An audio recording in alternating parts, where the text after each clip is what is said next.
Salve, torcedor rubro-negro, torcedor do Fluminense, de todos os clubes, me chamo João Paulo. Muito bem-vindo ao São Paulino Comenta. Por gentileza, se inscreva, deixe seu like, seu comentário, para ajudar no desenvolvimento do canal e também para que você receba os próximos vídeos. E no vídeo de hoje a intenção é trazer um pequeno comentário a respeito do jogo Flamengo 1, Fluminense 1, a contar pela primeira mão da decisão do Campeonato Carioca. E o Flamengo começou muito bem essa partida, fazendo realmente uma blitz, uma pressão muito grande, abafando a saída de bola do Fluminense, não deixando que a equipe do Laranjeiras pudesse construir seu jogo. E o Flamengo com bastante qualidade na saída de trás, especialmente com o Rodrigo Caio centralizado, o Arão abrindo pela direita e o Felipe Luiz recuando para fazer essa trinca de saída. O Isla é espetado então por uma segunda linha de meio campo, povoando ainda mais e fazendo com que essa transição esteja sendo feita com mais qualidade do que eu tenho visto ao longo dos últimos jogos. Então, tenho gostado bastante dessa ideia do Rogério. É óbvio que há situações defensivas ainda para ser ajustadas, especialmente porque o Flamengo ainda não achou um parceiro ideal, na minha maneira de ver, para o Rodrigo Caio. O Arão, ele faz bem essa saída, ele tem um toque de bola bastante interessante, taticamente o Arão é bastante interessante também. A parte aérea do Arão também é bastante boa, porém ele é um volante de origem e o Flamengo talvez careça de um zagueiro mais estilo Pablo Mari, que tenha uma boa saída, mas que também seja zagueiro para dar mais solidez defensiva. Obviamente eu acho também que com a inserção novamente do Thiago Maia ao time, que está voltando de lesão, talvez na vaga do Diego, vai trazer para o Flamengo uma competição maior no meio-campo, uma pegada maior no meio-campo e um pouco mais de marcação.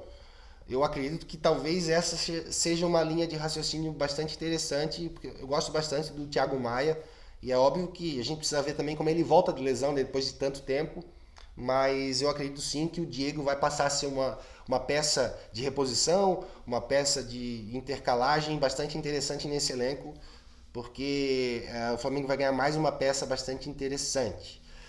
Obviamente, com essa pressão que o Flamengo teve desde o início, realmente o primeiro tempo foi um primeiro tempo assim, bastante avassalador no que tange a questão física de imposição. O Flamengo não conseguiu manter isso para o segundo tempo, obviamente, até pela maratona de jogos que essa temporada está exigindo, questão de pandemia e tudo mais, mas o Flamengo ali por volta dos 20, 25 minutos, somado às alterações que o técnico do Fluminense, Roger, fez, o Flamengo não conseguiu manter esse ímpeto, normal, bastante normal. É claro que ao longo da temporada isso vai sendo mais ajustado, o Flamengo vai conseguir fazer essa pressão com mais naturalidade e com mais frequência, mas obviamente a gente precisa valorizar também a equipe do Fluminense, porque a gente tem duas óticas para analisar o desempenho do Fluminense. Será que o Fluminense, no primeiro tempo, optou por deixar o Flamengo vir um pouco mais e se resguardar para tentar se expor um pouco mais no segundo tempo?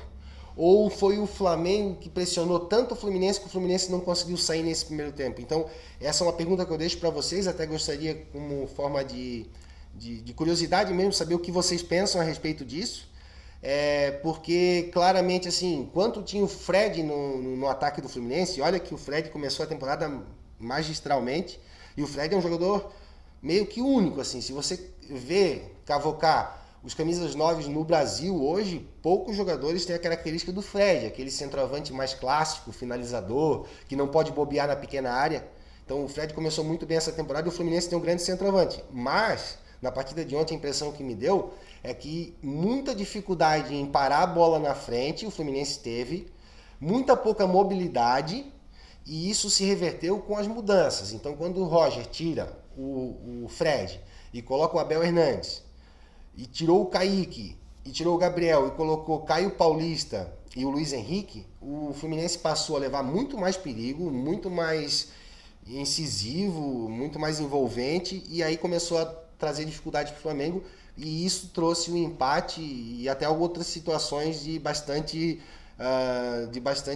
periculosidade, especialmente naquele lance que o Luiz Henrique sai de frente com o goleiro e não consegue finaliza para fora. Então o Flamengo correu o risco, inclusive, de perder a partida de ontem, óbvio, também perdeu um caminhão de gol. Então, assim, no primeiro tempo o Flamengo foi muito melhor e o segundo tempo teve um equilíbrio bastante grande.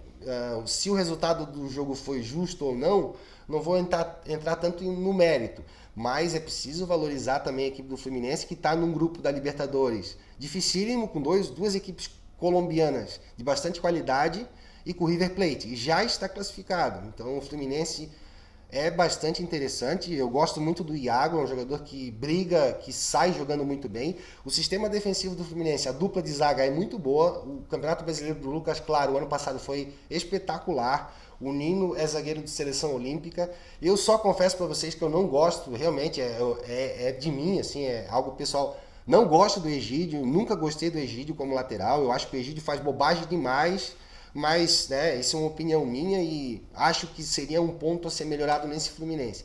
E a juventude do time é algo espetacular, assim, é um negócio, os jovens entram, o Fluminense vende e daqui a pouco cria outro e os jogadores entram como se não sentisse o peso da transição profissional. Então, palmas para o trabalho de Xerém, assim, eu não tenho realmente palavras para descrever o que está sendo feito no Fluminense, especialmente depois da saída da Unimed. A gente esperava que o Fluminense ia ter muitas dificuldades e, na verdade, com a saída da Unimed, o Fluminense encontrou em Xerém a sua verdadeira razão de viver, que é o que vai trazer para o Fluminense o futuro um pouco mais abrangente em termos de finanças, em termos de expectativa, porque realmente é uma fábrica que não para de produzir.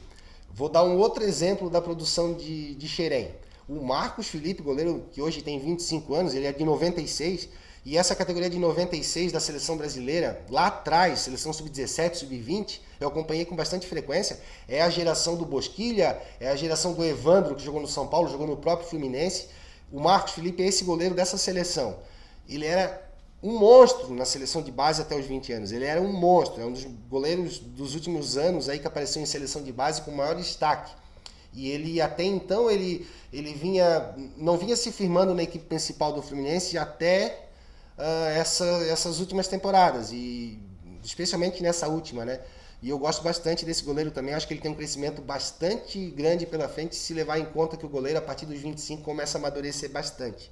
Então, só tenho coisas positivas para falar desse jogo. As duas equipes me agradam muito, acho que tem bastante predicados para fazer boas temporadas nesse ano. Obviamente, o Flamengo é favorito a ganhar tudo, ou quase tudo. É claro que tem 5, 6 equipes aí para brigar com o Flamengo. Se essas 5, 6 equipes elas jogarem no seu máximo, vai conseguir brigar com o Flamengo. Se não jogarem no seu máximo, o Flamengo vai ter mais chances de levar títulos, porque o Flamengo tem 5, 6 jogadores na frente, que se um não decide, o outro decide. Então é uma equipe que você não pode brigar. E o Fluminense dá gosto de ver. O Fluminense dá bastante gosto de ver, e vou querer estar acompanhando os dois clubes na sequência e trazer novos vídeos para você, com a minha opinião, tentar ser sempre o mais natural e neutro possível, esquecer meu coração são paulino de lado para trazer para vocês algo interessante que eu tento ver nos jogos que eu posso estar passando aí e agregando na torcida e nos comentários que vocês possam estar captando desses loucos youtubers, tantos youtubers que temos aí na cena hoje em dia. Mas repito mais uma vez, se você puder dar aquela moral e se inscrever no nosso canal, eu agradeceria muito, porque vai nos motivar a continuar trazendo ainda mais conteúdo. A gente se fala. Um abraço, até mais.